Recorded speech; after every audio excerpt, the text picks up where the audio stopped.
Je viens de recevoir un message d'un ami il y a quelques heures. Et c'est un ami entrepreneur qui me sollicite pour que je puisse lui donner conseil sur une décision à prendre, sur un investissement. Et ça m'a fait prendre conscience en fait que beaucoup de personnes ont du mal à prendre conscience que tu prends pas des décisions à 5 000 € comme des décisions à 1 million d'euros. Et que si tu continues en fait de fonctionner comme ça, en fait tu vas rester capé dans ta capacité à prendre des décisions et capé également dans les conséquences que vont avoir tes décisions. Pourquoi ? Parce que là par exemple avec cet ami, c'est une décision à 5 000 €. Donc il est CEO d'une boîte à plusieurs millions d'euros. Il a plusieurs dizaines de collaborateurs, donc c'est vraiment une belle boîte bien établie. Et pour autant, ça fait deux fois exactement qui me sollicite pour ce sujet. La première fois, j'ai pas voulu lui répondre. Je lui ai dit, écoute, mon avis va trop t'influencer, fais-toi ton propre avis. Et j'ai été surpris aujourd'hui, là, quand j'ai reçu un message à ce sujet. Pour moi, j'étais convaincu que c'était un sujet traité, balayé, on n'en reparle plus. Et non, finalement non. Et donc il revient à la charge. Et le premier message est assez rigolo. C'est « Salut, j'espère que tu vas bien. Bon, dis-moi, j'ai vraiment besoin que tu me donnes ton avis à ce sujet, mais t'inquiète pas, ça ne va pas venir influencer ma décision. » Bon, là-dessus, je suis pas du tout d'accord. Un avis supplémentaire et l'avis d'une personne va forcément venir impacter et influencer ta décision, positivement ou négativement. Et si c'est vraiment pas le cas, alors ça ne servait vraiment à rien de demander l'avis de cette personne. Mais au fond de moi, je pense que ça a toujours un impact. Que ce soit positif ou négatif, ça a une influence. Ce qui est normal, je viens t'apporter une perspective différente, un regard différent. Donc ça a forcément eu une influence. Et tout ça pour dire. Donc il me pose cette question par rapport à cette décision. Et là, en fait, je prends conscience que malgré que ce soit quelqu'un de très, si je peux dire, c'est pas une question de niveau, mais il a un certain niveau entrepreneurial tout de même. En fait, il prend des décisions toujours de la même manière. Et ça doit d'ailleurs lui créer un stress et une tension, parce que s'il agit toujours comme ça, ça peut être extrêmement négatif, surtout que chaque jour, en fait, on est amené à prendre des milliers de décisions en permanence. Du premier moment où vous allez vous réveiller et que le cerveau va se connecter jusqu'au dernier moment, vous prendrez des décisions. J'ai pris une décision aujourd'hui de mettre un t-shirt noir. J'ai pris une décision de prendre ce chemin plutôt qu'un autre. Vous avez pris cette décision de cliquer sur cette vidéo plutôt qu'une autre. Vous avez pris cette décision de rester m'écouter plutôt que de partir. Donc vous prenez des décisions en permanence. Sauf que on ne peut absolument pas prendre en fait des décisions toutes de la même manière parce que toutes n'ont pas la même importance. C'est ce qu'on appelle le poids, le weight. Et en fait, il faut vraiment en prendre conscience. C'est ce que je peux constater chez beaucoup de personnes, et pas seulement dans le domaine entrepreneurial, parce qu'en fait, ça sert pour tout le monde. C'est que personne n'a ce qu'on appelle une matrice décisionnelle. Donc une matrice décisionnelle, c'est quoi ? C'est une manière de pouvoir prendre des décisions et de pouvoir justement se fier à cette matrice. Donc déjà de manière assez simple, matrice ça fait grand mot, on se dit waouh le tools de la mort c'est incroyable ou autre. Déjà il n'y a rien de dingue. Tu peux juste prendre une feuille, tu la divises en deux, tu mets des plus et des moins. Quels sont les avantages à prendre cette décision ? Donc par exemple à dire oui, quels sont les désavantages à le faire ? Et tu vois déjà si il y a beaucoup plus de moins et à quel point tu es confortable par rapport à ça. Alors bien sûr en fonction de certaines situations, il y en a où tu vas pouvoir leur mettre des coefs de pondération, c'est-à-dire que, lui il est dans les moins, mais par contre vraiment c'est quelque chose qui pèse beaucoup dans la balance. Ok, pas de souci. Coef de pondération, ce qui te permettra après de pouvoir en fait donner une note et donc de voir au total combien de points tu as dans les positifs, combien de points tu as dans les négatifs. Et surtout, lié à ça, penser en fait conséquences et penser effet de bord.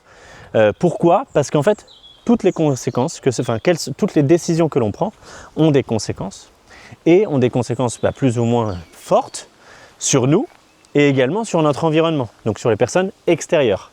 Exemple, si demain, vous avez une entreprise et vous acceptez ce nouveau client, en fait, indirectement, tout de suite, ça a une conséquence de, rajouter du travail à mes équipes, peut-être que je suis venu alourdir tout simplement en fait l'agenda, peut-être que je suis venu leur rajouter du stress, là où on était déjà en fait en overdose et qu'on était vraiment sur un fil par rapport à ça. Donc en fait, c'est là où il faut prendre conscience de le poids de chacune de nos décisions et surtout être en capacité de prendre les bonnes décisions, mais pas que.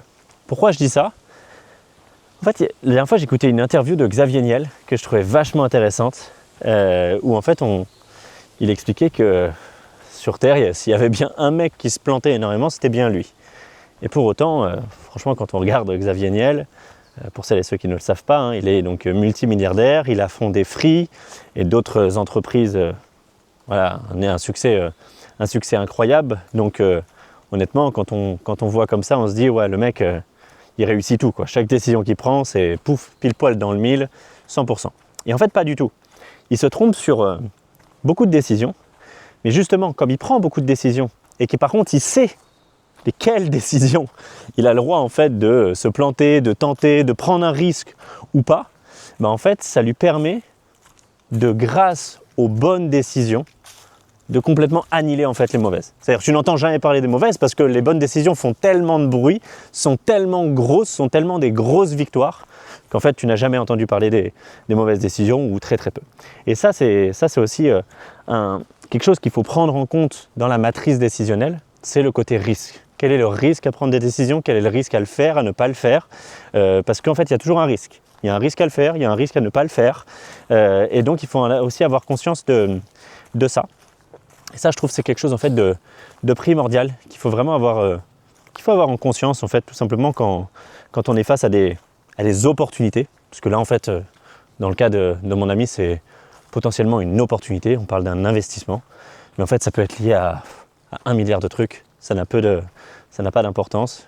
Votre importance, en fait, c'est de savoir prendre des décisions et ne pas prendre toujours des décisions avec le même système. C'est-à-dire que je ne prends pas des décisions en mode est-ce que je tourne à gauche ou est-ce que je vais tout droit, comme avec exemple, est-ce que je me marie avec cette personne ou pas, ou est-ce que je m'associe avec cette personne ou pas. C'est pas du tout en fait les mêmes prises de décision. Il y en a une, elle est quasiment instantanée, genre ok, je dois prendre la décision maintenant.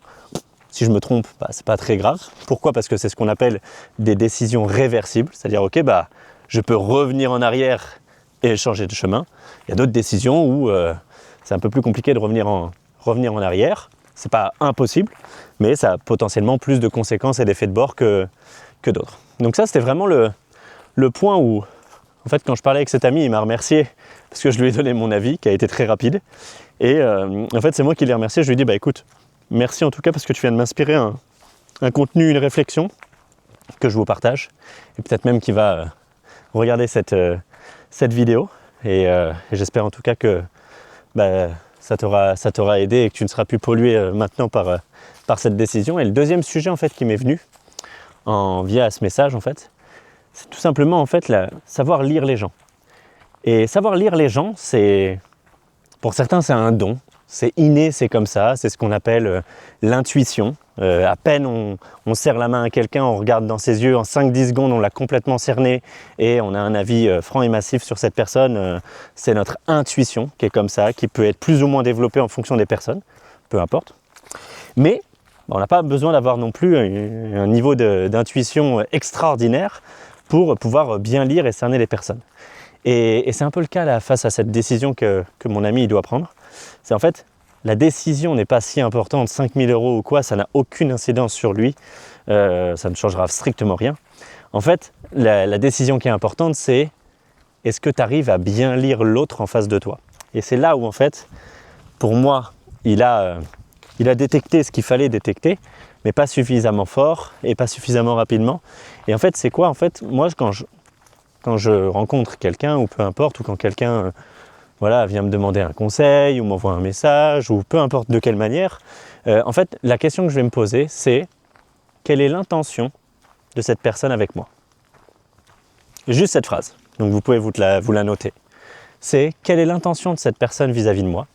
Et en fait, je vais imaginer et faire des plans sur la comète un petit peu de ok, qu'est-ce que cette personne elle attend réellement de moi?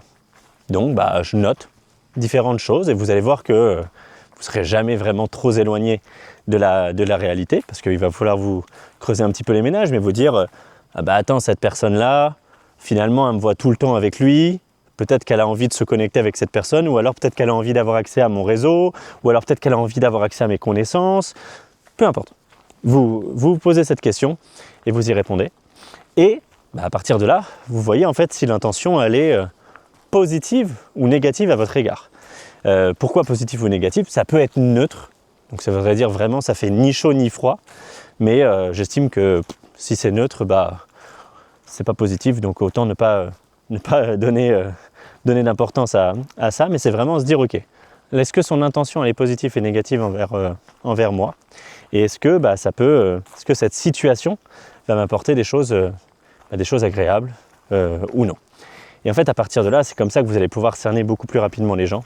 Juste vous poser les bonnes questions. Quelle est son intention? Est-ce que c'est positif? Est-ce que c'est négatif? Quel est malheureusement l'a priori que j'ai sur cette personne? On dit souvent l'habit ne fait pas le moine, mais il permet de rentrer dans le monastère. Je vous laisserai mettre sur pause cette vidéo et la réécouter la phrase si vous le souhaitez.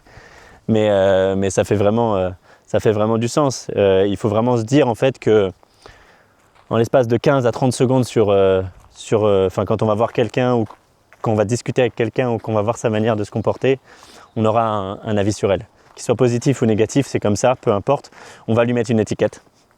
Cette étiquette, ça ne veut pas dire qu'elle l'aura à jamais sur elle, pas forcément, mais par contre elle aura une étiquette. Et donc faut vraiment en fait se dire que une fois qu'elle aura cette étiquette, ça sera potentiellement par contre dur de lui enlever.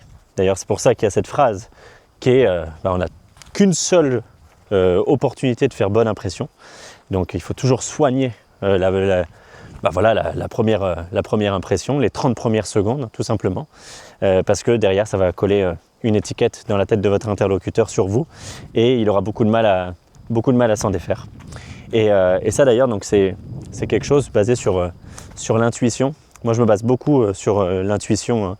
L'année dernière, honnêtement, toutes les mauvaises décisions que j'ai prises n'étaient pas basées sur l'intuition.